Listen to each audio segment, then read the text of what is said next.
Kolkata TV ডিজিটালে ভাষ্যটি রয়েছে আপনাদের সঙ্গে। আর যে বিষয় নিয়ে কথা বলবো, আমাদের ফোনে মাঝে মধ্যে অপরিচিত কিছু কল আসে, যেগুলোর ওপরে লেখা থাকে স্ক্যাম কল।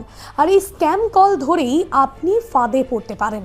আপনার অ্যাকাউন্ট থেকে লক্ষ লক্ষ টাকা হাতিয়ে নিতে পারেন প্রতারকরা। কারণ বর্তমানে একটা প্রযুক্তি সামনে এসেছে, যেখানে আপনি কোনো ফোন পেলেন এবং সেটাকে রিসিভ করলেন আননোন নাম্বারে, কিন্তু ফোনের ওপারের কোনো ব্যক্তি কোনো কথা বলছেন না, সাইলেন্ট রেখেছেন, অথবা আপনি তার কোনো কথা, তার কোনো রিয়াকশন শুনতে পাচ্ছেন না। আপনি যখন সেখানে কথা বলছেন, তারপরেই কিন্তু আপনি ফাঁদে পড়ছেন। আর সেই জায়গা থেকে আপনাকে আগেভাগে সতর্ক করতে হবে। ইতিমধ্যেই প্রযুক্তিবিদরা তারা বলছেন, এমন কিছু প্রযুক্তি এআই এর মাধ্যমে তৈরি করা হয়েছে, যেখানে প্রতারকরা যারা স্ক্যাম করছেন, যারা স্ক্যামার, তারা চুপ থাকছেন আপনাকে ফোন করে, কিন্তু আপনি যখন কথা বলছেন সেটা দিয়ে আপনার একটা ভয়েস ক্লোন তৈরি করা হচ্ছে।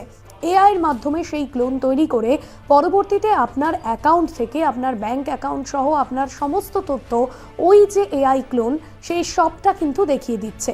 আর এরপরেই লক্ষ লক্ষ টাকা আপনার ব্যাংক অ্যাকাউন্ট থেকে হাতিয়ে নিচ্ছে প্রতারকরা। তারপরে আপনি নিজে ফাঁদে পড়ছেন।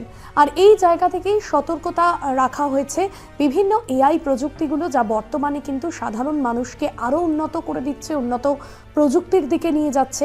কিন্তু প্রযুক্তি মনে রাখতে হবে, যেরকম উন্নত করছে আমাদের সমাজকে, সেরকম বেশ কিছু ভয় থাকছে, বেশ কিছু স্ক্যামিংয়ের বিষয় থাকছে। আর সেটা মাথায় রেখে এই মুহূর্তে যারা ফোন করছেন বা আননোন নাম্বারে ফোন আসছে, ওপরে যদি স্ক্যাম কল লেখা থাকে, তাহলে অবশ্যই সেই ফোন রিসিভ করবেন। যদি আপনার মনে হয় যে কে ফোন করছে, আননোন কোনো নাম্বারও দরকারের সময় ফোন আসে, সেই ফোন রিসিভ করে আপনি আগে শুনুন ওপারের ব্যক্তি তিনি কিছু বলছেন কিনা, অথবা আপনি যদি না শুনতে পান বা সেই কলটা যদি আবারও আসে, সেক্ষেত্রে আপনি নিজে কথা বলা থামান, নিজে কোনো রকম কোনো রিয়াকশান না দিয়ে আপনি শুধুমাত্র কোনো অডিও শোনাবেন বা কোনো গান বাজাবেন, যাতে আপনাকে ওই যে ফোন করছেন, যে ফোনটা আপনার আসছে ইনকামিং কলে, সেই ব্যক্তি যেন আপনার কোনো রকম কোনো তথ্য বা ডিটেলস না পায়। অথবা আপনি এমনভাবে কথা বলবেন যেখানে নেটওয়ার্ক সমস্যা বোঝাচ্ছে, অর্থাৎ আপনি বোঝাতে চাইছেন যে ইনকামিং কল করছে